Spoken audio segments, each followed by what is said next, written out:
दोस्तों स्वागत है मेरी वीडियो में आपका। आज मैं दिन भर की खबर आपको दूंगा। आज 3 मई है। 3 मई की आपको पूरी खबर मिलेगी। दोस्तों अगर वीडियो को आप अच्छी लगे तो लाइक करना, लेकिन मैं अभी नया नया वीडियो बनाने लगा हूं, तो अगर आपको वीडियो में कोई भी कमी लगे तो मुझे कमेंट बॉक्स में ज़रूर बताना, मैं सुधार करूंगा। लेकिन दोस्तों वीडियो को ज़रूर देखना और कमेंट में मुझे ज़रूर बताना कि वीडियो में क्या कमी है। मैं उस वीडियो को और अच्छे से बेहतर बनाने की कोशिश करूंगा। बस आप लोग तो पहली खबर दोस्तों मैं आपको कोरोना वायरस की अपडेट की बताता हूं। कोरोना वायरस के जो दुनिया भर में जो केसेस हैं वो 34 लाख से अधिक हो चुके हैं। आप स्क्रीन पे देख सकते हैं कि 34 लाख से वर्ल्डोमीटर की ये जो रिपोर्ट है यहाँ पे सबसे पहले अपडेट आती है, तो 34 लाख से अधिक लोग कोरोना वायरस की चपेट में आ चुके हैं, जिनमें से दुनिया भर में 2,42,000 लोगों की से अधिक, यहाँ पे देख सकते हैं अधिक ही हैं। वैसे तो ये जिस वक्त मैं वीडियो बना रहा हूँ उस वक्त भी ये केसेस जो है बढ़ रहे हैं, लेकिन फिलहाल 2,42,800 कुछ लोगों की जान जा चुकी है। वहीं पे 11 लाख लोग अभी तक ठीक हो चुके हैं। आप देख सकते हैं दोस्तों की जो कोरोना वायरस की जो स्पीड है वो बहुत तेजी से, अब इस महीने अगर आप देखें, पिछले महीने अप्रैल की, आज तो 2 तारीख है, लेकिन अप्रैल की आपको देखें तो यहाँ पे देख सकते हैं कि लगभग 60-70 हजार केसेस दुनिया भर में रोज आते हैं। अगर आप देखें यहाँ पे इस चार्ट में कि 28 अप्रैल को कुछ यहाँ पे 1,36,000 केस थे और अगले ही दिन 2,17,000 हो गए। यहाँ पे 1,36,000 थे, यानी कि लगभग 80,000 केसेस जैसा बढ़ रहा है, यानी 80-70 इस तरह से बढ़ रहे हैं। और जो मौतों का आंकड़ा यहीं पे बराबर में आप देख सकते हैं कि मौतों का भी यहाँ पे देखिए 28 तारीख को पिछले महीने की 27 को 2,21,000 थे, फिर अगले दिन 2,28,000 हो गए, यानी कि 7,000 बढ़ गए।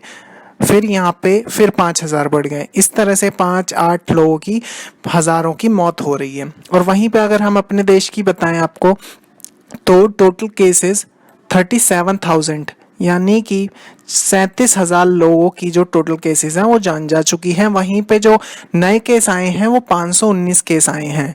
और वहीं पे जो लोग ठीक हुए हैं, मतलब सॉरी, जो लोगों की मौत हुई है वो 1,223 लोगों की मौत हुई है। और जो लोग ठीक हो चुके हैं अब तक 34,000, यहाँ पे 34,000 में से वो 10,000 ठीक हो चुके हैं। और जो अभी ठीक नहीं हुए हैं वो 26,500 कुछ लोग अभी ठीक नहीं हुए हैं। तो ये अभी देख सकते हैं कि कितनी तेजी से ग्राफ बढ़ता ही जा रहा है इसका। अगली खबर है दोस्तों कि जो तिबलगी जमात, आपने काफी सुना नाम होगा इसका, तिबलगी जमात का भी काफी केसेस वहां से निकल के आए थे। तो तिबलगी जमात के सदस्य ने कहा कि 2 बार प्लाज्मा डोनेट किया, 10 बार करना पड़े तो भी पीछे नहीं हटूंगा। ये जो शख्स आप वीडियो में देख रहे हैं, इन शख्स ने प्लाज्मा डोनेट किया है अपना 2 बार, यानी 2 लोगों की इन्होंने कह सकते हैं कि जान बचा ली है। दरअसल महाराष्ट्र के, इनका नाम अरशद अहमद है, महाराष्ट्र के अरशद अहमद को हरियाणा में क्वारंटीन किया गया था। उन्हें लॉकडाउन में रखा गया था क्योंकि उन्हें कोरोना हो गया था। तो कोरोना से लड़ने के बाद जब वो ठीक हो गए तो उनके शरीर में जो प्लाज्मा होता है उसमें एंटीडोट बन जाता है कोरोना को हराने वाला। तो इन्होंने अपना जो कोरोना का जो प्लाज्मा था वो डोनेट कर दिया। इन्होंने कहा मैं कोरोना के मरीजों के इलाज के लिए 2 बार प्लाज्मा डोनेट कर चुका हूँ, इसकी ज़रूरत 10 बार पड़ेगी तो दूंगा कोरोना का प्लाज्मा। यह कहना है तिबलगी जमात के सदस्य अरशद अहमद का। इन्होंने हरियाणा के जो एम्स अस्पताल है हरियाणा का, वहाँ पे इन्होंने अपना कोरोना का जो एंटीडोट है जो शरीर में होता है वो अपना डोनेट कर दिया है।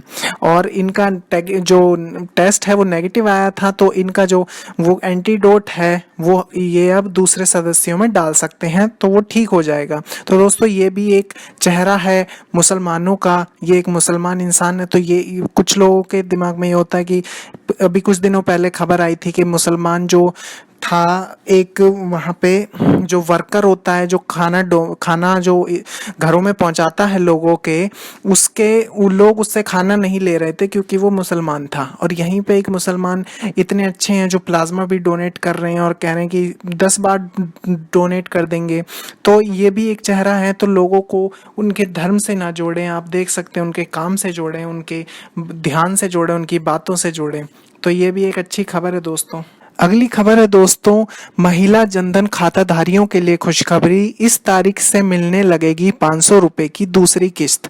जी हाँ दोस्तों, जैसा कि आप जानते हैं कि जो जनधन खाते में पहली किस्त आ चुकी थी 500 रुपए की, वहीं अब दूसरी किस्त भी आएगी। अभी मैं आपको बताता हूँ कैसे।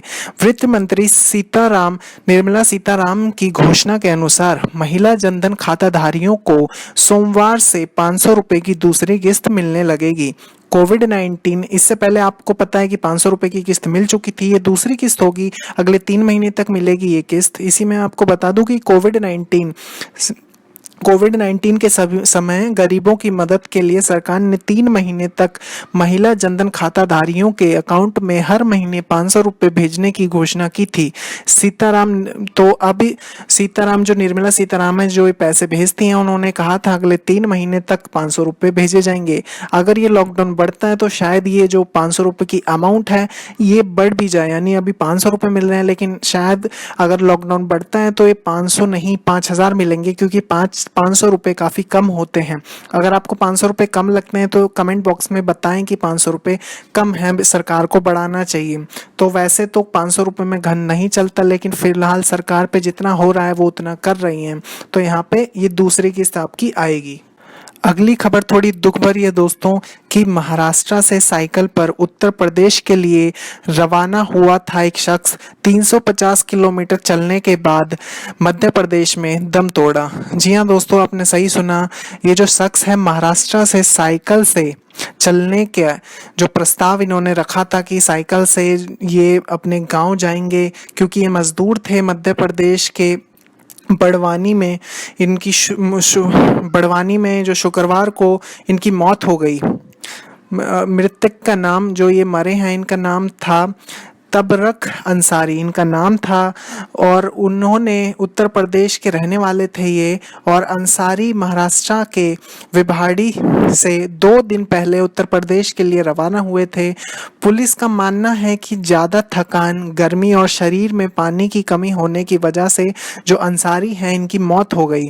दरअसल ये 350 किलोमीटर साइकिल से चल रहे थे, और जो इनकी शरीर में वैसे भी इतनी ताकत नहीं थी। और दरअसल आपको इनकी आगे की बात बताऊं कि अंसारी के साथ 10 अन्य मजदूर भी रवाना हुए थे। उनमें से एक ने बताया कि लॉकडाउन में कामकाज छूटने की वजह से पैसे और खाने की जो व्यवस्था नहीं थी, इसलिए वह साइकिल से अपने गांव के लिए रवाना होने का उन्होंने फैसला किया था अपने साथियों के साथ। लेकिन 350 किलोमीटर दूर तय करने के बाद अंसारी चक्कर खाकर सड़क पर गिर गए, और फिर डॉक्टरों ने उनका पोस्टमार्टम किया, और जो पोस्टमार्टम के बाद उनकी वजह पता चली कि ज़्यादा थकान और शरीर में पानी की कमी से उनकी मौत हो गई। अगली खबर है दोस्तों कि देश के 130 जिले अब भी रेड जोन में हैं। लॉकडाउन के तीसरे फेज में 14 दिन तक क्या कोई राहत नहीं दी जाएगी? दरअसल मैं आपको बता दूं कि सिर्फ 18% जिले कोरोना के रेड जोन में हैं। 733 कुल जिले हैं और 130 रेड जोन में हैं, 284 यानी 284 ऑरेंज जोन में हैं, और 319 ग्रीन जोन में हैं। मैं आपको बता दूं कि red zone, orange zone, green zone का मतलब क्या है। रेड जोन का वो मतलब होता है कि जहां कोरोना के सबसे ज़्यादा मामले हैं। ऑरेंज जोन का मतलब होता है जहां पिछले 14 दिन में नए मामले आए हैं, यानी पिछले ऑरेंज जोन का मतलब है जहां 14 दिन से नए मामले नहीं आए, और ग्रीन जोन का मतलब है जहां पिछले 21 दिन से कोई मामला नहीं आया। यानी कि अगर ग्रीन जोन से रेड जोन कैसे बनता है मैं आपको बताता हूँ। ग्रीन जोन में मतलब आपके इलाके में अगर एक भी कोरोना का केस आ गया तो वो रेड जोन बन जाता है इमीडिएटली, यानी तुरंत। और अगर उसके 14 दिन के अंदर वहां पे कोई केस नहीं आता, यानी एक आया उसके बाद 14 दिन के अंदर कोई केस नहीं आया, तो वो ऑरेंज जोन हो जाता है। और उसके एक हफ्ते बाद भी अगर कोई केस नहीं आया, यानी 21 दिन तक नहीं आया, तो वो ग्रीन जोन हो जाता है। तो ध्यान रहे कि ग्रीन जोन से रेड जोन बनने में टाइम नहीं लगता, तुरंत बन सकता है, लेकिन रेड जोन से ग्रीन जोन होने में काफी वक्त लगता है। तो दरअसल आपको बता दूं कि लॉकडाउन का जो फेज 2 था वो 3 मई को खत्म हो रहा था, मगर अब सरकार ने इसे 4 मई से 17 मई तक के लिए बढ़ा दिया है। हालांकि सरकार ने स्पष्ट किया है कि 14 दिन तक रेड जोन में कोई राहत नहीं दी जाएगी, रेड जोन में राहत नहीं बिल्कुल मिलेगी। दरअसल कोरोना का जो संक्रमण है वो बढ़ता जा रहा है, तो इस वजह से जो रेड जोन है वो अभी सील है। ये आप देख सकते हैं स्क्रीन पर कि बिहार में जो रेड जोन है वो 5 है, और जो ऑरेंज जोन है वो 20 है, ग्रीन जोन 13 है, कुल 38 है, यानी 30 और 38 है।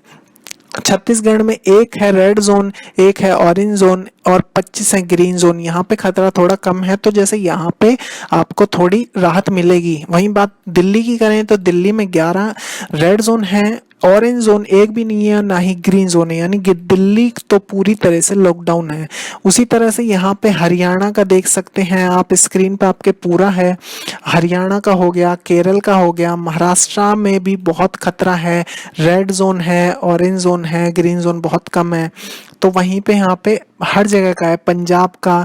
यहाँ पे इस स्क्रीन पे आप रोक कर देख सकते हैं कि किस किस तरह से कहाँ पे कितनी छूट मिली है इस लॉकडाउन में, क्योंकि जहाँ रेड जोन होगा वहाँ सरकार सबसे ज़्यादा सख्ती दिखाएगी, जहाँ ऑरेंज जोन होगा वहाँ पे थोड़ी मंदी होगी, और ग्रीन जोन में तो दुकानें वगैरह भी खुलने की अनुमति दी है, लेकिन रेड जोन में बिल्कुल नहीं दी है। जहाँ, और आपको बता दें कि आज की खबर में, और जो ग्रीन जोन है वहाँ पे जो है शराब की दुकानें, पान मसाला की दुकानें खुलने लगी हैं, लेकिन रेड जोन में अभी ऐसा नहीं हुआ। तो आप अपनी अपनी यहाँ पे लिस्ट बिल्कुल अपडेटेड है, यहाँ से आप देख सकते हैं। अगर आप इस जिले में आते हैं और अगर वहाँ पे जो ग्रीन जोन है वो ज़्यादा है, तो यानी कि आप समझ सकते हैं कि आप बाहर निकल सकते हैं, लेकिन अगर रेड जोन ज़्यादा है तो आप नहीं निकल सकते हैं।